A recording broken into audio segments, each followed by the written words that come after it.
Cucu, eu sou Nilma Oliveira. Sextou e cheguei com o capítulo 4. Os tateamentos para escapar. Para compreender o que vai acontecer, temos que esboçar de uma maneira exata o beco droit-mur. E, em particular, o ângulo que ficava à esquerda quando saíamos da rua Polonceau para entrar nesse beco. Esse beco era quase inteiramente cercado à direita, até a pequena rua Picpus, por casas de pobre aparência. À esquerda, por um só imóvel, de uma linha severa, composto por vários alojamentos, que aumentavam de altura de um andar ou dois à medida que se aproximava da pequena rua Picpus. No entanto, era bastante baixo do lado da rua Polonceau. Neste ângulo que falamos, era tão baixo ao ponto de ter a altura de uma muralha. Essa muralha não chegava até a rua. Ela tinha o ângulo cortado. Quer dizer, seu ângulo era reto e estava escondido. O que é esse ângulo cortado? Ali, na ponta, onde se encontram dois muros, eles cortam o muro antes de fazer a ponta e fazem uma parede lisa. E isso é chamado de muro cortado ou ângulo cortado, ok? Esse ponto ali, ele era um ângulo morto para os dois observadores que estavam um na rua Polonceau e o outro na rua Droit-Mur. A partir desse ângulo cortado, a muralha prolongava pela rua Polonceau até uma casa que tinha o número 49. E pela rua Droit-Mur, onde seu prolongamento era mais curto, chegava até o imóvel sombrio que falamos, onde ela contornava o pinheiro e fazia na rua um outro ângulo escondido. Esse pinheiro, de um aspecto morno, entre ele dava para ver uma única janela, ou melhor dizendo, duas persianas em folha de zinco fechadas. O estado do lugar que esboçamos aqui é de uma exatidão rigorosa e despertará certamente as recordações precisas no espírito dos antigos habitantes do quartier. O ângulo cortado era preenchido por uma coisa que parecia uma porta colossal e miserável. Era um vasto amontoado de pranchas perpendiculares, as do alto eram mais largas do que as do baixo. Estavam ligadas por longas alças de ferro transversais. Ao lado havia uma porta cocheira de dimensões ordinárias que não parecia ter mais de 50 anos. Uma tilha mostrava seus galhos por cima do ângulo cortado, e o muro estava coberto de era, do lado da rua Polonceau.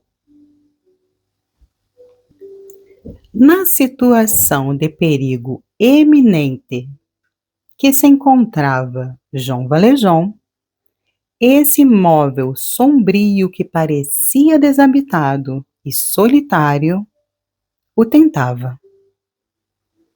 Ele o percorre rapidamente com os olhos. Ele se disse que se ele conseguisse penetrar ali, ele estaria, talvez, a salvo. Ele teve primeiro uma ideia e depois uma esperança.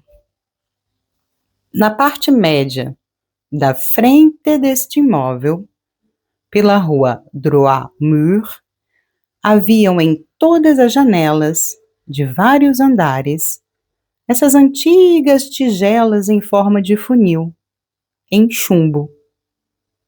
A ligação de vários condutos iam até um conduto central e chegava a todas as tigelas, desenhando na fachada uma espécie de árvore.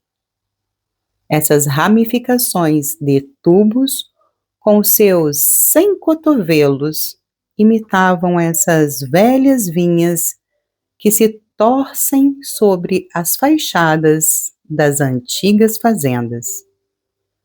Essa bizarra espaldeira com galhos de ferro foi a primeira coisa que chamou a atenção de Jean Valjean. Ele então senta Cosette de costas contra um poste e a recomenda que ficasse em silêncio absoluto. Então, ele corre ao lugar onde o conduto tocava o pavimento. Talvez ele poderia escalar por ali e entrar na casa. Mas o conduto estava decrépito e fora de serviço, e apenas aguentava no muro. E todas as janelas desses alojamentos tinham grades, espessas barras de ferro. Mesmo os sótãos tinham grades. E depois, a fachada era clareada pela luz da lua. O homem que estava no fim da rua o veria escalar. E o que fazer com Cosette? Como a levantar até o alto de uma casa de 3 andares? Então ele desiste e rampa ao longo do muro para entrar na rua Polonceau.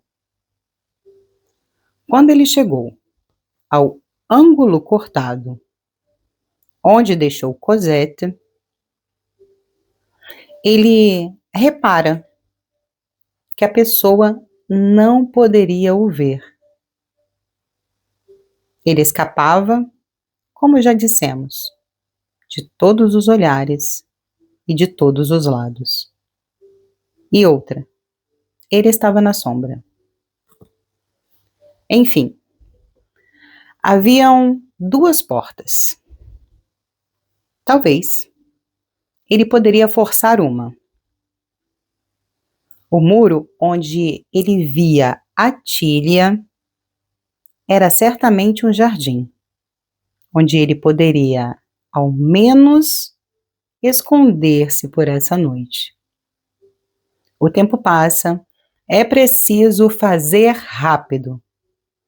Então ele começa a tatear a porta cocheira e reconheceu em seguida que ela estava condenada por dentro e por fora. Então ele se aproxima da outra porta, a grande, com mais esperança, digamos assim. Ela estava terrivelmente decrépita. As pranchas estavam podres, as ligaduras de ferro enferrujadas. Parecia possível forçar essa cerca apodrecida. Mas A examinando, ele notou que essa porta não era uma porta. Não, ela não tinha fechadura, nem abertura, tampouco martelo para as pessoas baterem. As ligações das bandas de ferro eram contínuas. E entre as fendas, ele viu, do outro lado, um amontoado de pedras grosseiramente cimentadas que os passantes poderiam ver ainda há 10 anos atrás. Bom, ele foi forçado de se confessar que essa porta era, na verdade, uma madeira do imóvel. Seria fácil arrancar uma prancha, mas ele encontraria, do outro lado, um muro. E esse é o final. E esse é o final do capítulo 4. Porque nós temos, agora na sequência, o capítulo 5. Que seria impossível com a iluminação a gás. Nesse momento, um barulho surdo e cadenciado começa a ser ouvido a alguma distância.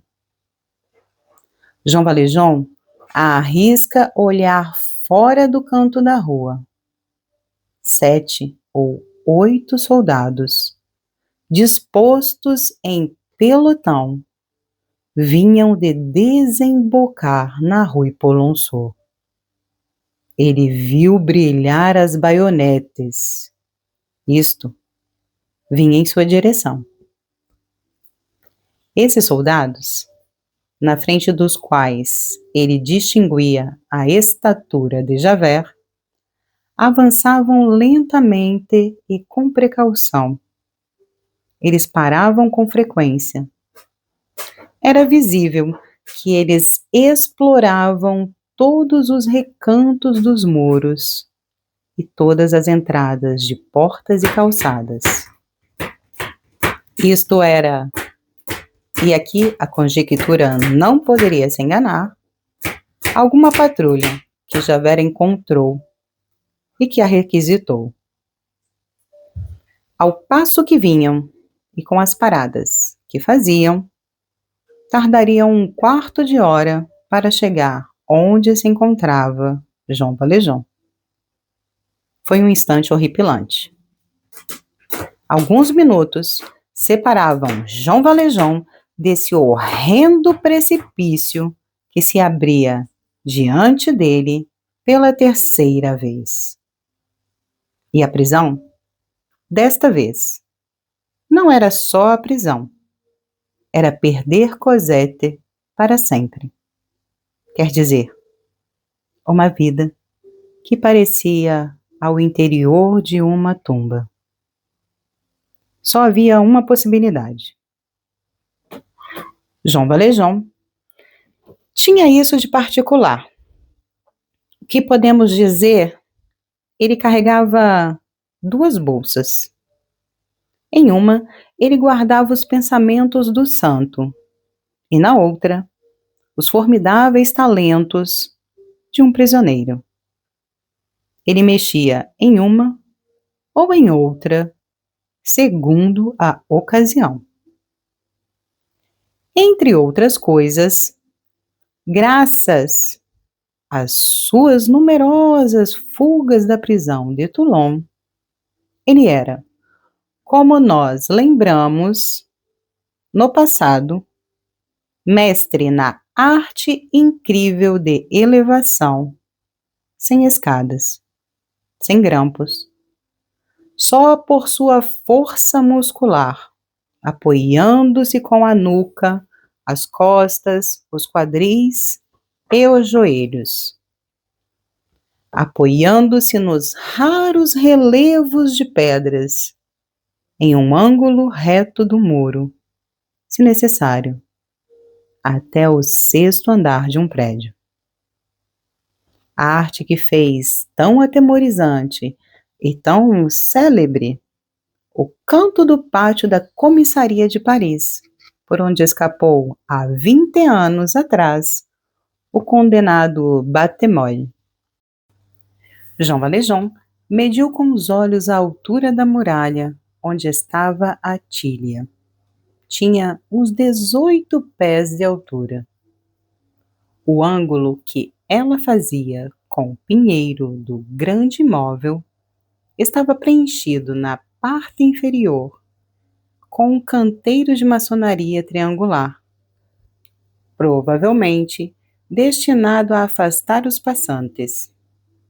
Esse preenchimento preventivo nos cantos dos muros é muito usado a Paris. Esse canteiro tinha uns 5 pés de altura. Do alto desse canteiro, o espaço para cruzar o muro eram 14 pés. O muro era finalizado com uma pedra plana sem divisão. A dificuldade era Cosette, porque Cosette não sabia escalar o muro. Olha que coisa! Abandonar? Nem pensar. A carregar era impossível.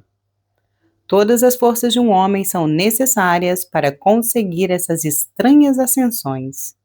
O mínimo fardo atrapalharia o seu centro de gravidade e o precipitaria ao chão. Era necessário uma corda. Mas ele não tinha. Onde encontrar uma corda à meia-noite na rua Polonceau? Certo que se nesse momento ali Jean Valjean tivesse um reino, ele o trocaria por uma corda. Todas as situações extremas têm suas nuances de claridade que tanto nos cegam, tanto nos iluminam. O olhar de Jean Valjean encontra então a forca da iluminação do cul-de-sac Genrot. Nessa época, ainda não usavam gás na iluminação das ruas de Paris. Quando a noite caía, era preciso acender as reverberações que ficavam distantes de alguns metros uma das outras. Era necessário descer e subir as reverberações. E para isso, usavam uma corda. Veja bem, Jean Valjean, com a energia de uma luta suprema, atravessou a rua de um salto, entrou no cu-do-saco, arrombou o pequeno armário em metal que guardava a corda com sua faca. E em um instante depois estava ao lado de Cosette. Ele agora tinha uma corda. Eles avançavam rápido, essas sombras buscadoras de expedientes de mãos dadas com a fatalidade. No entanto, a hora, o lugar, a escuridão, a preocupação de Jean Valjean, seus gestos singulares, suas idas e vindas, tudo isso começou a inquietar Cosette. Qualquer outra criança, no lugar dela, já teria gritado. Ela apenas puxou Jean Valjean pelo sobretudo. Ouvia-se distintamente o barulho da patrulha que se aproximava. Pai, disse ela baixinho, tenho medo. Quem vem aí? Shh, responde o infeliz homem. É a Thénardier. Cosette tremeu. Ele acrescentou, não diga nada. Deixe-me resolver. Se tu gritar ou chorar, a Thénardier vai nos encontrar e ela quer te pegar de volta. Então, sem pressa, com uma precisão firme e breve, tão remarcável em um momento como este, a patrulha e Javert poderiam chegar a qualquer instante. Ele tirou a sua gravata e amarrou no corpo de Cosette, embaixo das axilas. E, tendo cuidado e atenção para não a machucar, ele amarra a gravata na ponta da corda com um nó que os homens do mar chamam nó de andorinha. Coloca a outra ponta entre os seus dentes, tira seus sapatos e suas meias e joga isso por cima da muralha. Depois ele sobe no canteiro de maçonaria e começa a se elevar pelo ângulo do muro.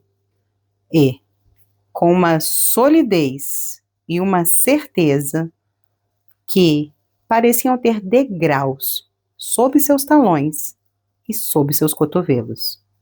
Nem meio minuto depois, ele estava de joelhos sobre o muro. Cosette via tudo isso com estupor, sem dizer nada. O nome Thénardier a congelou. De repente, ela ouve a voz de Jean Valjean, que gritava baixinho: "Adoce ao muro!" Ela obedece.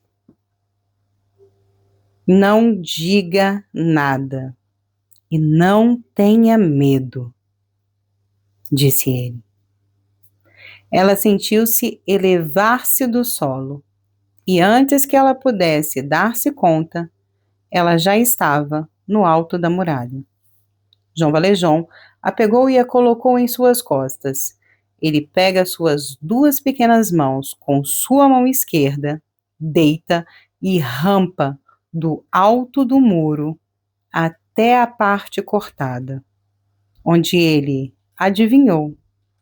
Havia ali um imóvel, ao qual o teto começava no alto da falsa porta de madeira e descia até perto do chão, passando ao lado da tilha. Circunstância feliz porque a muralha era ainda mais alta do lado de dentro do que do lado de fora. Jean Valjean percebia o chão com muita profundidade. Ele chegou até a parte inclinada do teto e ainda não havia saído de cima da muralha, quando ouviu um movimento violento anunciando a chegada da patrulha. Ouviu a voz de Javert dizendo: "Procurem no cu do saco. A rua Droit-Mur está vigiada. A pequena rua Picpus também.